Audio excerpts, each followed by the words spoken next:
Okay, get ready for one of the wildest, most fascinating legends you've ever heard. It's a story about a brilliant monk, a debate he couldn't possibly win, and a solution that, well, it completely blurs the line between magic and reality. And it all boils down to this one single question. How could a man who has completely renounced the world possibly understand its most intimate human experiences? Let's dive in. So, our main character here is one of the most brilliant minds in ancient Indian history, a philosophical giant named Adi Shankara. Now, you have to understand, Shankara was an absolute force of nature. He was this undefeated scholar, a master of incredibly complex philosophy. But, and this is the key to the whole story, he'd been a monk since he was just a kid, a lifelong celibate. His entire world was spiritual knowledge, totally separate from the everyday life that most people live. So, after traveling the land and defeating every major scholar he came across, Shankara faces his final challenge. And this is where his one big blind spot, the only chink in his armor, is about to be put on full display. His final opponent was Ubhaya Bharati, who was a genius in her own right. She'd seen Shankara just tear apart every philosophical argument anybody could throw at him. So, she got clever. She decided to challenge him on something he would never, ever see coming. She challenged him on the Kama Shastra, which is the ancient science of love, sensuality, and really how to live a full worldly life. So you've got this huge clash, right?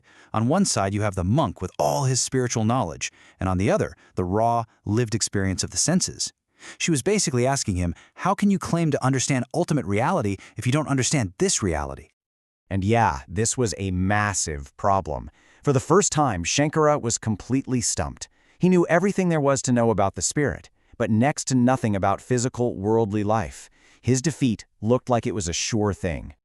But instead of just giving up, Shankara does something really unexpected. He doesn't quit. He just asks for a 1-month delay.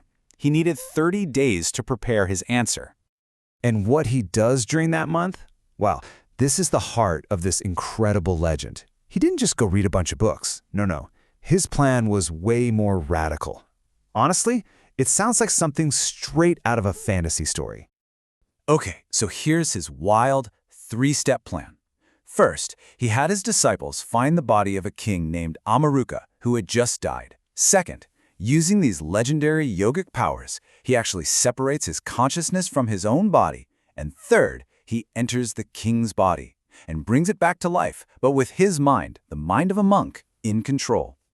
And just like that, the monk was gone. For the next 30 days, he was going to get a crash course in worldly experience by literally living the life of a king. Think about where he was coming from, right? His entire perspective was one of pure philosophical detachment. His mind was all about abstract ideas, not physical reality. But now, as King Amaruka, everything flips. He's suddenly immersed in the life of the palace. He's feeling what it's like to rule, to deal with court politics, and to engage with the king's wives. He's not thinking about the world, he is experiencing it through vivid, unfiltered senses for the very first time.